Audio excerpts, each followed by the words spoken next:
मेरा मानना है कि कलकत्ता पुलिस हो, गुजरात की पुलिस हो या भारत के किसी भी राज्य की पुलिस हो, इस प्रकार के चुनौतियों का सामना बड़े ही प्रबंधकीय तरीके से पुलिस करती है और हमेशा चुस्त होकर के इस प्रकार के कानून और व्यवस्था के स्थिति को बनाने में पुलिस एड़ी चोटी एक लगा देती है और अंत में कानून व्यवस्था को ही कायम रखती है।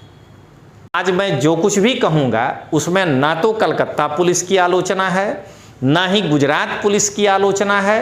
अगर कोई उदाहरण भी मैं दूंगा तो उसे कलकत्ता पुलिस हो या गुजरात पुलिस हो या किसी अन्य राज्य की पुलिस हो, उसकी आलोचना नहीं समझना है। चैतर वसावा को जब डेडियापाड़ा में एक केस में अभी से थोड़े दिन पहले पुलिस गिरफ्तार किया था, तो चैतर वसावा ने एक शब्द यूज किया था कि भाजपा के इशारे पर पुलिस हमको गलत जो है तरीके से फंसाया है। तो इसका मतलब कि चैतर वसावा ये बात मान रहा है, तो आज चैतर वसावा के मुंह से क्यों नहीं ये बात निकल रहा है कि कलकत्ता में भी जो हुआ वहां पुलिस सरकार के इशारे पर काम कर रही थी। मैं तो यही कहूंगा कि ना तो कलकत्ता में पुलिस जो है सरकार के इशारे पे काम कर रही थी और ना डेडियापाड़ा में काम किया।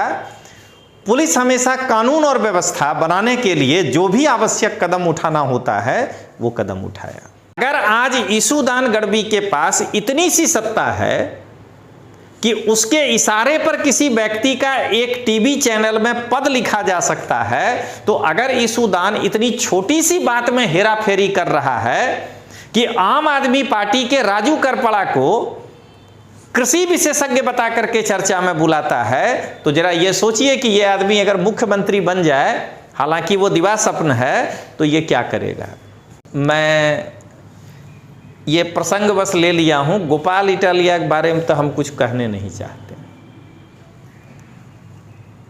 मैं एक ही बात जानता हूं कि गुजरात में यदि नीचे से 10 राजनीतिज्ञ का नाम लिया जाए तो शायद गोपाल इटालिया फर्स्ट होगा। क्या गोपाल इटालिया ये बता पाएगा कि जब वो आम आदमी पार्टी का प्रदेश अध्यक्ष था तब आम आदमी पार्टी में राज्य स्तर पर जितनी नियुक्तियां हुई या आम आदमी पार्टी के महिला संगठन से लेकर के जितने भी संगठन थे उसमें जितनी नियुक्तियां हुई थी उसमें गुणवत्ता को ध्यान में रखा गया था या अपने बढ़तिया को ही केवल वो पद दिया था। नमस्कार दोस्तों, लोकतांत्रिक आवाज में आपका स्वागत है। मैं रजनीश सिंह तोमर, राष्ट्रीय संयोजक लोकतांत्रिक आवाज में भारत की जनता को हाथ जोड़कर नमस्कार करता हूं। दोस्तों, आज का टॉपिक बीजेपी के बंगाल बंद की घटना पर चैतर वसावा, ईसूदान और गोपाल इटालिया से मेरे कुछ सवाल हैं और मैं इसी टॉपिक पर एक वीडियो आज बनाने जा रहा हूं। अपनी बात रखने के पहले दोस्तों,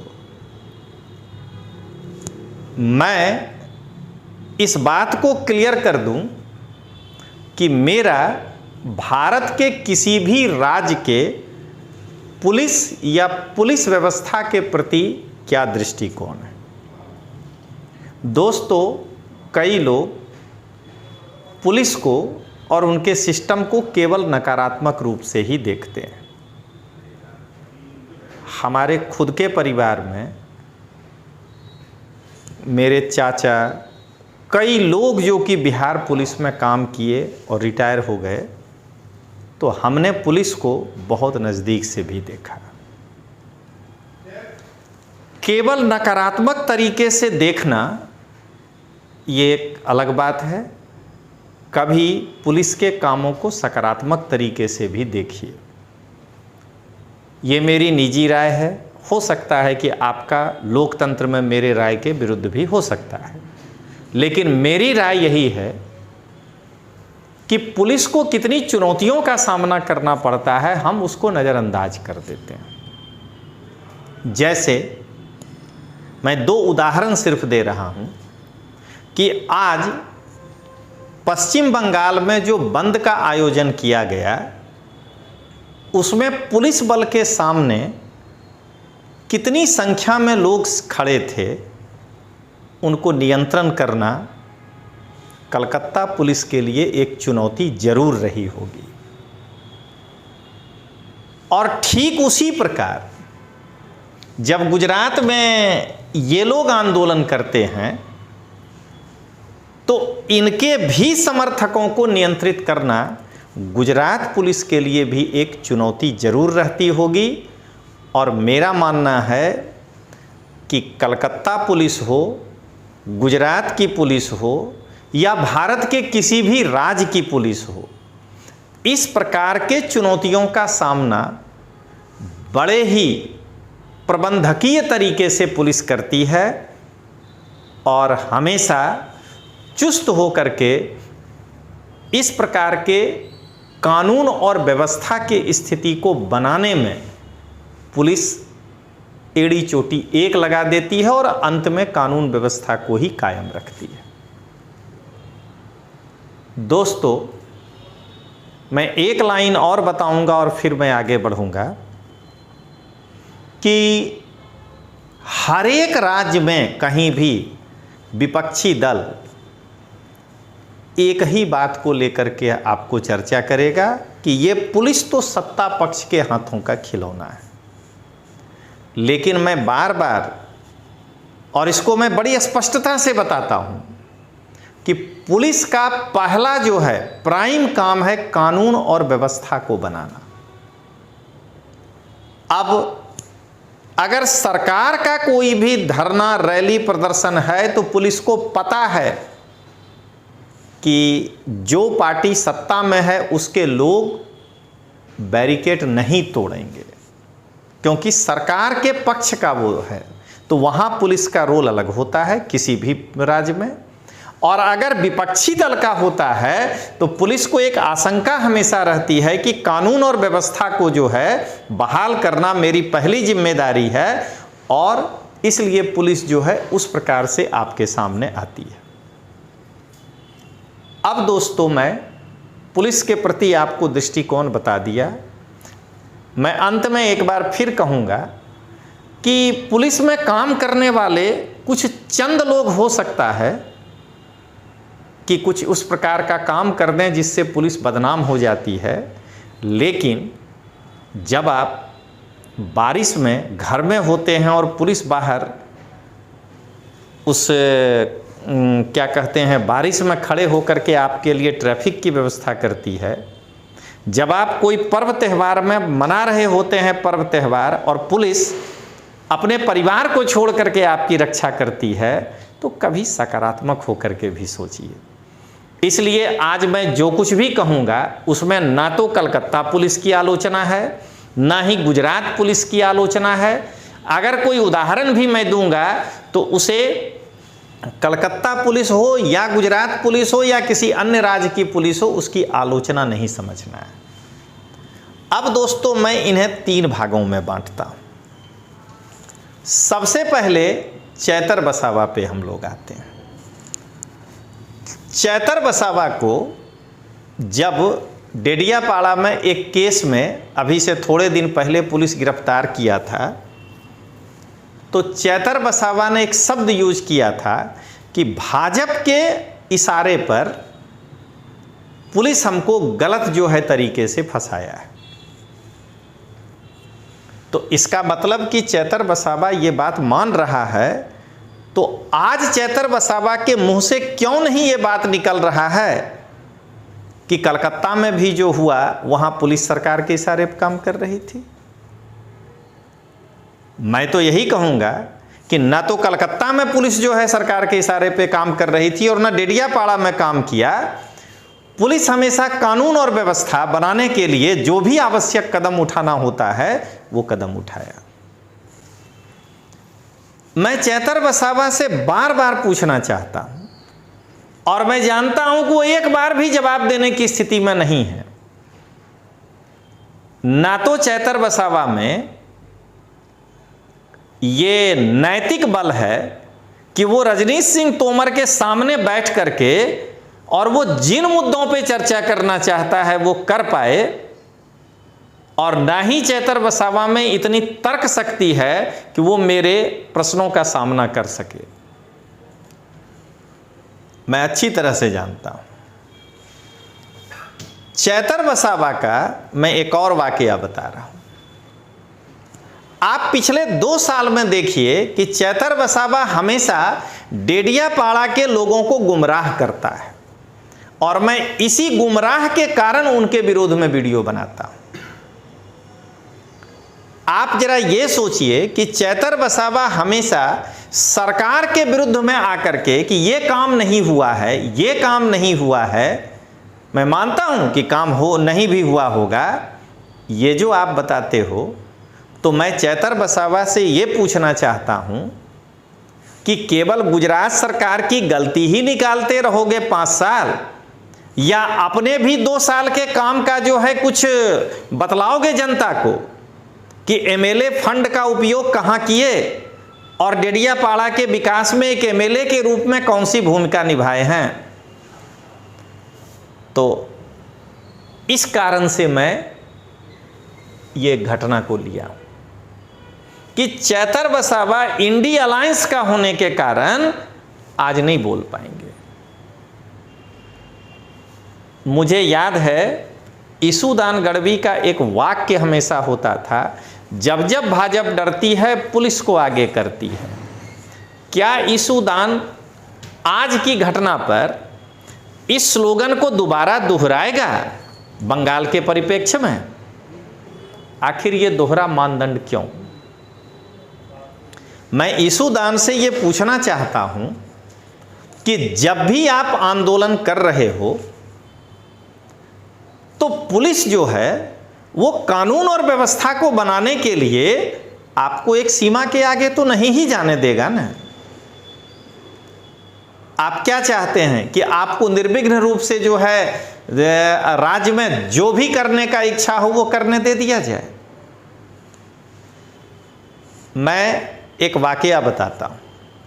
ईसूदान सबको कहते सुनिएगा बेईमान भाजपा अपना मड़तिया को जो है सब कुछ देता है। मैं ईसूदान से ये पूछना चाहता हूं कि जीएसटीवी में जो शंखनाद कार्यक्रम आप करते हैं उसमें राजू करपड़ा को आम आदमी पार्टी का पद बता करके कि वो जिस पद पे है क्यों नहीं लाते हैं जो उनको कृषि विशेषज्ञ बता देते हैं? अगर आज ईसूदान गढ़वी के पास इतनी सी सत्ता है कि उसके इशारे पर किसी व्यक्ति का एक टीवी चैनल में पद लिखा जा सकता है, तो अगर ईसूदान इतनी छोटी सी बात में हेराफेरी कर रहा है कि आम आदमी पार्टी के राजू करपड़ा को कृषि विशेषज्ञ बता करके चर्चा में बुलाता है, तो जरा ये सोचिए कि ये आदमी अगर मुख्यमंत्री बन जाए, हालांकि वो दिवा स्वप्न है, तो ये क्या करेगा। और अंत में मैं ये प्रसंग बस ले लिया हूं, गोपाल इटालिया के बारे में तो हम कुछ कहने नहीं चाहते। मैं एक ही बात जानता हूं कि गुजरात में यदि नीचे से 10 राजनीतिज्ञ का नाम लिया जाए तो शायद गोपाल इटालिया फर्स्ट होगा। कोई राजनीतिक समझ ही नहीं है इस व्यक्ति में, केवल बस फेसबुक पर एक कथा लिख देना है, फेसबुक पर कोई कहानी लिख देना है। अरे कोई प्लान तो बताओ कि तुम्हारे अंदर क्या है, अगर तुम सत्ता में आओगे तो गुजरात में क्या करोगे। मैं गोपाल इटालिया से यही पूछना चाहता हूं, हालांकि वो जवाब देने की स्थिति में नहीं है हमारा, कि हर्ष संघवी साहब के विरुद्ध जो है केवल फेसबुक पर लिख देने से हो जाएगा कि तुम बताओ ना कि तुम अगर सत्ता में आओगे तो क्या करोगे। क्या अरविंद केजरीवाल का ही झुनझुना वो जो है स्कूल और मोहल्ला क्लिनिक बजाओगे। मैं इन तीनों से यही घटना पर पूछ रहा हूं कि आज मुंह क्यों नहीं खुल रहा है अगर तुम लोग ईमानदार लोग हो तो। क्या चैतर वसावा या ईसूदान गढ़वी या गोपाल इटालिया को अगर गुजरात पुलिस के घटना में राजनीतिकरण दिखता है तो आज क्या वो बंगाल पर बोलने की स्थिति में है? और जबकि मेरा मानना यह है कि ना तो गुजरात पुलिस का राजनीतिकरण हुआ है और ना बंगाल के पुलिस का हुआ है, दोनों जगह पुलिस अपनी भूमिका मुस्तैदी से निभाया है।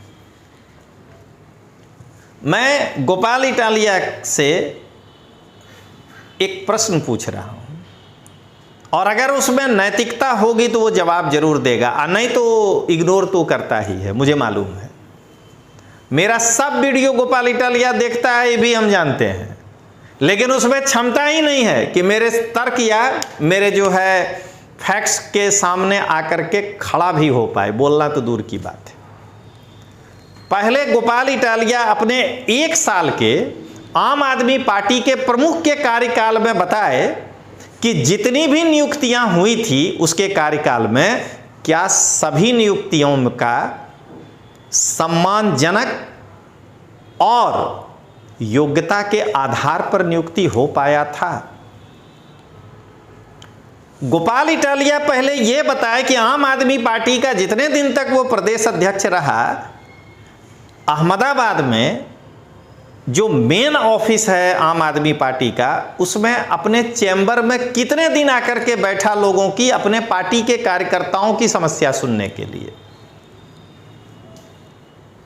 गोपाल इटालिया पहले यह बताए कि कार्यकर्ता जो भी उसको फोन किया उसमें से कितनों का फोन उठाया नहीं, कितनों का फोन नहीं उठाया ये भी नहीं बता पाएगा, क्योंकि वह संख्या भी असंख्य में जाएगा। गोपाल इटालिया ये बताने की स्थिति में होगा कि जब वो आम आदमी पार्टी का प्रदेश अध्यक्ष था तब जिला अध्यक्षों की नियुक्ति तटस्थता से हुई थी। मेरे पास सबका चिट्ठा है। क्या गोपाल इटालिया ये बता पाएगा कि जब वो आम आदमी पार्टी का प्रदेश अध्यक्ष था तब आम आदमी पार्टी में राज्य स्तर पर जितनी नियुक्तियां हुई या आम आदमी पार्टी के महिला संगठन से लेकर के जितने भी संगठन थे उसमें जितनी नियुक्तियां हुई थी उसमें गुणवत्ता को ध्यान में रखा गया था या अपने बढ़तिया को ही केवल वो पद दिया था? तो अंत में दोस्तों मैं आज यही कहूंगा कि मैं चैतर वसावा, ईसूदान या गोपाल इटालिया से व्यक्तिगत तौर पर, मुझे दोस्तों जरा सुनिएगा, मुझे चैतर वसावा, ईसूदान या गोपाल इटालिया से व्यक्तिगत स्तर पर कोई भी ईर्ष्या या द्वेष नहीं है, क्योंकि मैं पर्सनली इनमें से दो को जानता भी नहीं। लेकिन इन लोगों ने जिस प्रकार से गुजरात की जनता को गुमराह किया था उस चुनाव के दौरान और आज भी कर रहा है, मेरा विरोध वही है कि आप गुजरात की जनता को गैर मार्ग मत ले जाइए। आप में वो क्षमता ही नहीं है कि आप गुजरात को नेतृत्व दे पाएं। तो चलिए दोस्तों, आज के लिए इतना ही काफ़ी है। फिर हम लोग अगले वीडियो में देखेंगे। तब तक के लिए जय हिंद, जय जय गरवी गुजरात।